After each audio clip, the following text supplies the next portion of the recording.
Africa. The face and voice of Africa. The story of resurgent and burgeoning Africa is here, only on the Pulse of Africa channel.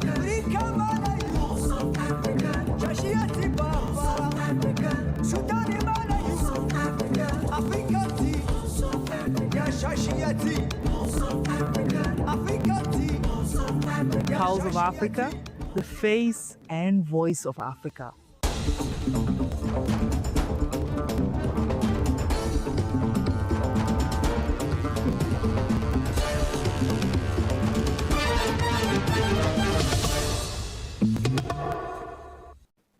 Hello and welcome to Pulse of Africa News. I'm Adam Masai, and today we bring you the stories shaping Africa, its people, progress and possibilities. We begin in Ethiopia, where Prime Minister Abiy Ahmed has inaugurated the Logo Hayk Resorts, a landmark project blending Wollo's natural beauty with world-class infrastructure and a bold vision for tourism-led growth across the nation. Ethiopia's Prime Minister Abiy Ahmed has officially inaugurated the Logo Hayk Resorts, a project that blends the natural beauty of Wollo in Amhara region with modern class infrastructure. The project comes against the backdrop of Ethiopia's Border Dine for Ethiopia initiative, launched to unlock the country's vast tourism potential and use it as a driver of inclusive economic growth. Beyond its physical presence, the resort is designed to serve as a catalyst for local and national economic transformation. As the second dine project in the Amhara region, following Gorgora, it is expected to generate direct and indirect employment, stimulate value chains across agriculture, transport, hospitality, and services, and create new market opportunities for local producers, artisans, and entrepreneurs. The project is aimed at strengthening tourism-led growth while supporting sustainable livelihoods for surrounding communities. Developed through a collaborative public-private partnership model, the Logo Hayk Resort lays a durable foundation for policy continuity and long-term growth. Guided by the Meddemer philosophy, the initiative brings government and the private sector together, translating policy into action and investment into tangible impact. The initiative is also aimed at strengthening tourism-led growth while anchoring sustainable livelihoods for surrounding communities and stands as an open invitation for the people of Wollo to share their heritage, culture, values and hospitality with visitors from around the world.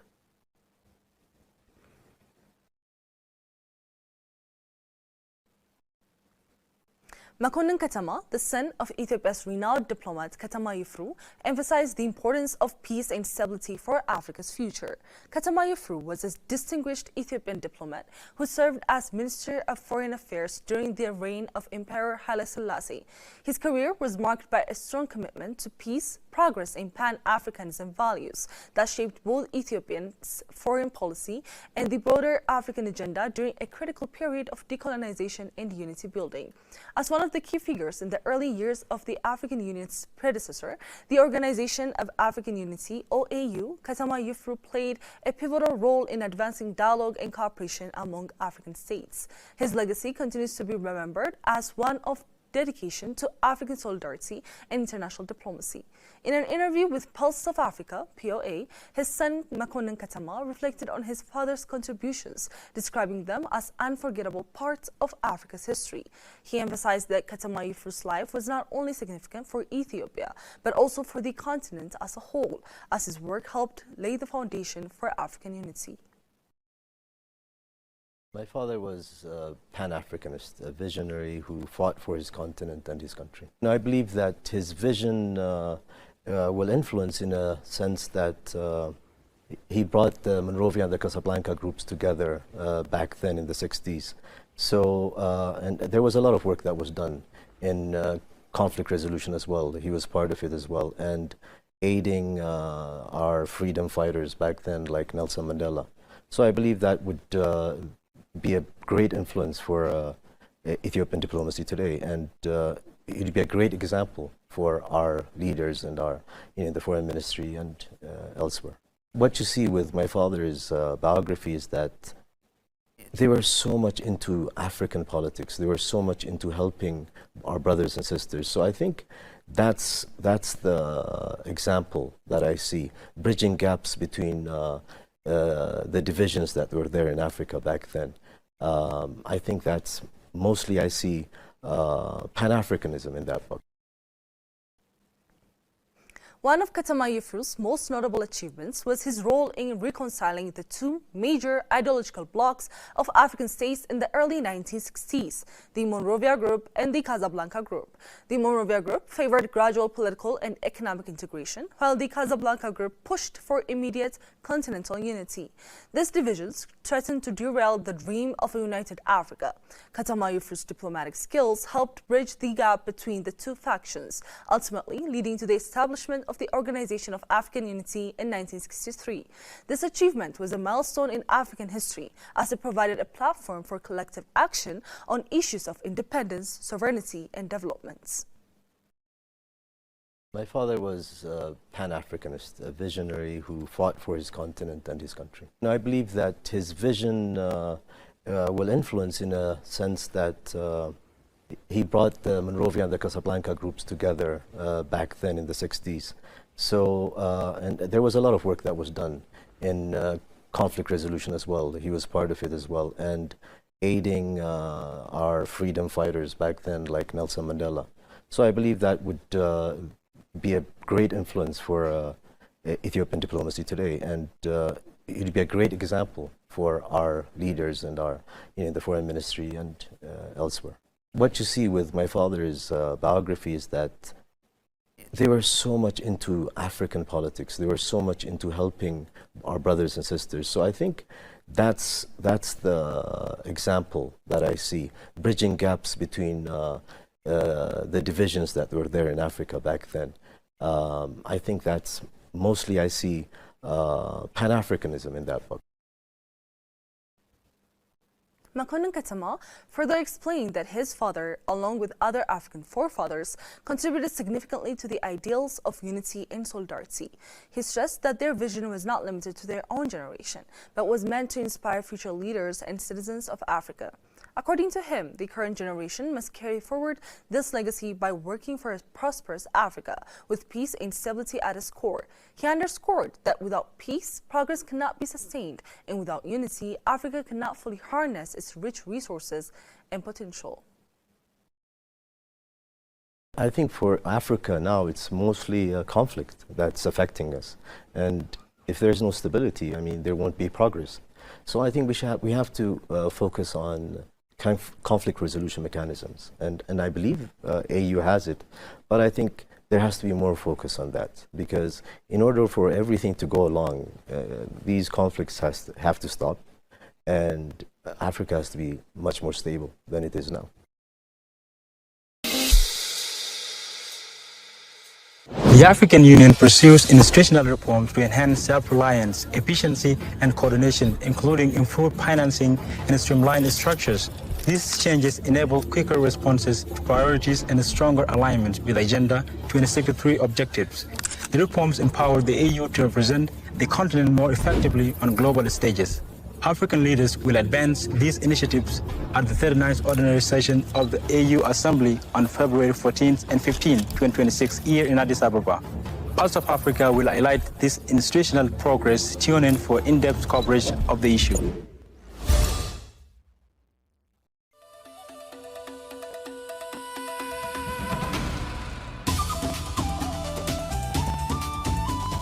Cleaner cities are creating healthier, safer, and more livable communities in Ethiopia.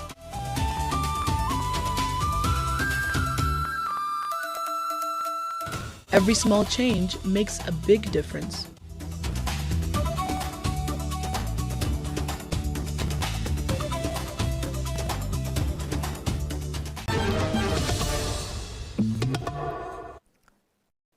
South Africa's battle against foot and mouth disease, FMD, has received a major boost with the production of the first locally made FMD vaccines in more than 20 years. The initial batch of 12,900 doses, developed by the Agricultural Research Council, ARC, at the Onderstepoort veterinary research facility is expected to reach farmers soon, marking the resumption of local vaccine production. The milestone follows years of research and modernization after aging, non-compliant infrastructure forced the country to halt production in 2005. Using modern bioreactor technology and locally identified virus strains, the vaccine meets required quality, safety, and efficacy standards and is registered as a stock remedy under Act 36 of 1947. The ARC will supply 20,000 vaccine doses per week from March 2026, raising its output to 200,000 doses per week from 2027, the Agriculture Ministry said in a statement. South Africa is having to import most of its foot and mouth vaccines, including from Botswana, Argentina, and Turkey, due to this limited capacity of the underfunded state-owned manufacturing entities. Agriculture Minister John Steen Hussein said the development signals a shift to a proactive, science-led approach to eradicating FMD and reclaiming South Africa's FMD-free status with the World Organization for Animal Health. He acknowledged the heavy toll of recent outbreaks on farmers, assuring them that government, together with the ARC and Understeport Biological Products, is committed to protecting the herds and rebuild the agricultural sector for the long term.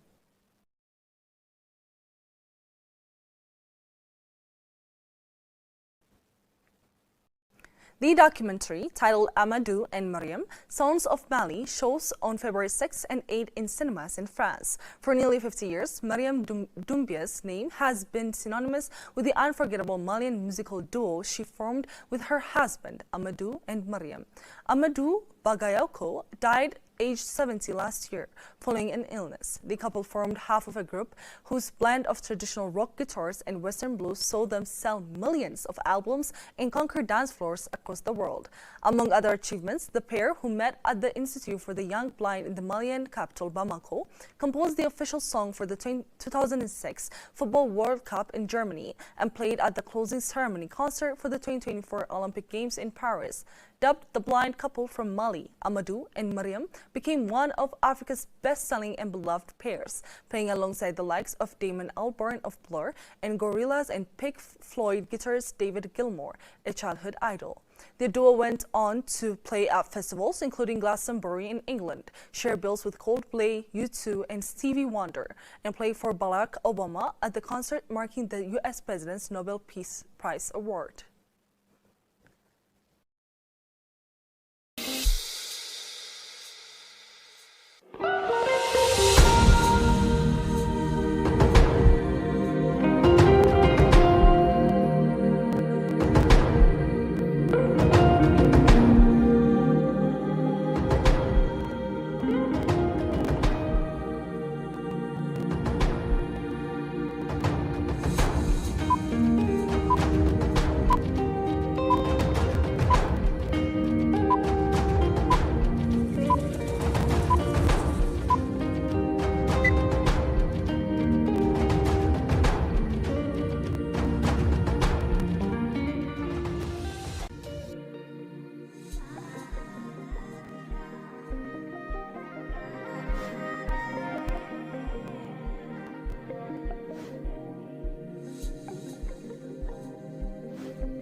In our business news, Nigeria has declared 2026 as the year of social development in families in Nigeria, reaffirming his administration's commitment to placing women at the center of national development. The declaration was made in Abuja at the launch of the Nigeria for Women program scale-up project, represented by Vice President Kashim Shettima. Shettima said sustainable growth is impossible without empowering women, describing them as critical to family stability, community resilience, and national productivity. He announced a target to reach 25 million Nigerian women through the program and called on the World Bank to deepen financial and technical support. He also commended federal and state governments for aligning efforts on social development and digital inclusion. Minister of Women Affairs and Social Development, Hajia Iman Sulaiman Ibrahim, said the project marks a major shift in recognizing women as drivers of economic growth and social cohesion. She also unveiled Nigeria's third National Action Plan on UN Security Council Resolution 1325. Development partners, including the World Bank and Bill and Melinda Gates Foundation, pledged continued support, while state governments, led by Katsina State, committed counterpart funding for implementation.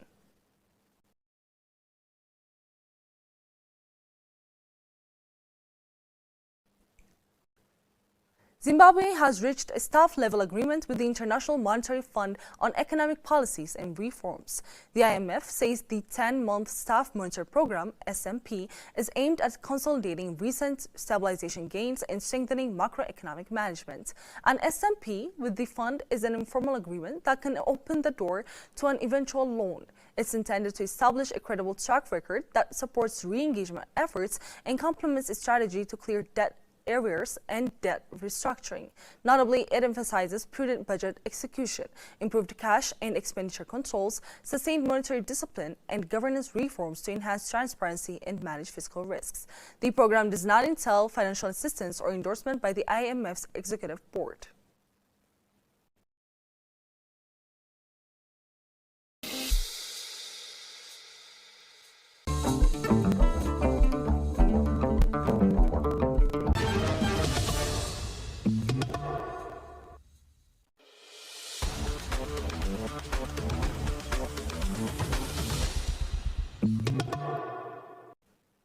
Next up, sport news.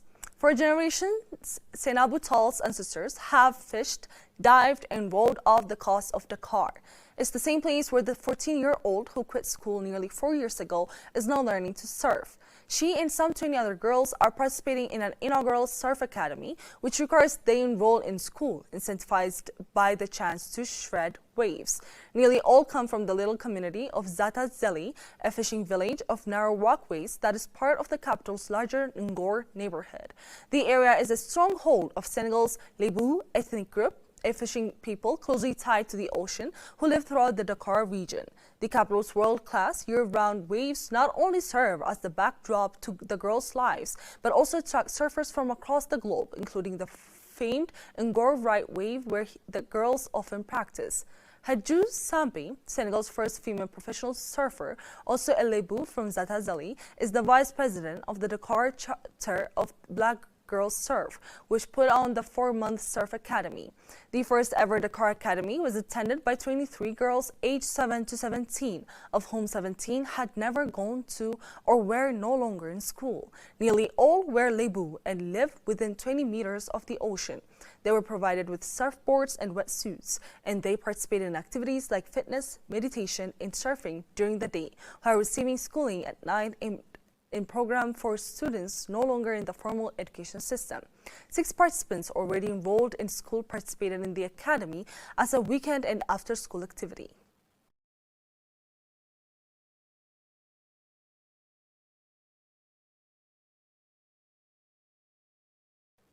Let's take a look at the weather forecast across Africa.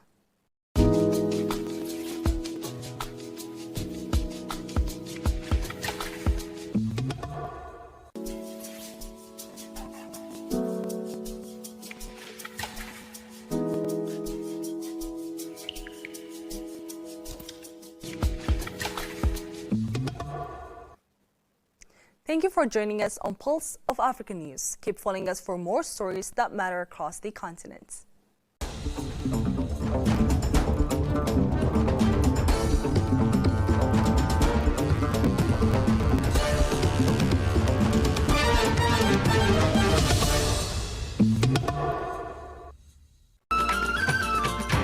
This is Editorial from Pulse of Africa, the voice and face of Africa. Africa's integration won't wait. The AU summit must deliver as the Ethiopian capital, Addis Ababa, prepares to host the 39th ordinary session of the African Union Assembly of Heads of State and Government from February 14 to 15.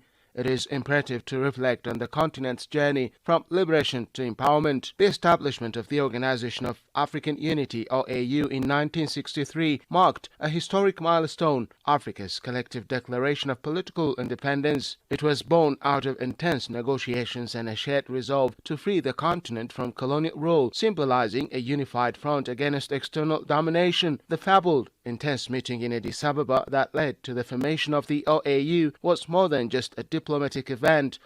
It was a moment that signified Africa's awakening to its own sovereignty, a continent finally asserting its right to self-determination after centuries of subjugation. This political emancipation was a monumental achievement, but it was only the first step. While the continent's nations celebrated their independence from colonial powers, it soon became apparent that true sovereignty encompassed more than just political freedom. Economic independence, Africa's ability to control its resources, develop its industries, and sustain its people remained elusive. For decades, Africa's resource-rich countries remained beholden to external markets and foreign investors who dictated terms, often at the expense of local development. The continent became a supplier of raw materials, a pattern that kept it trapped in a cycle of underdevelopment and dependency. Neocolonialism, cloaked in the guise of foreign aid, trade agreements, and multinational corporations, continued to exploit Africa's resources, perpetuating inequalities and undermining efforts to build self-sufficient economies. The understanding that economic sovereignty was essential for genuine independence gave rise to a new vision, a united, integrated Africa capable of shaping its own future. The formation of the African Union AU in 2001, replacing the OAU, was a response to this evolving consciousness. The AU was designed to be more than a diplomatic forum.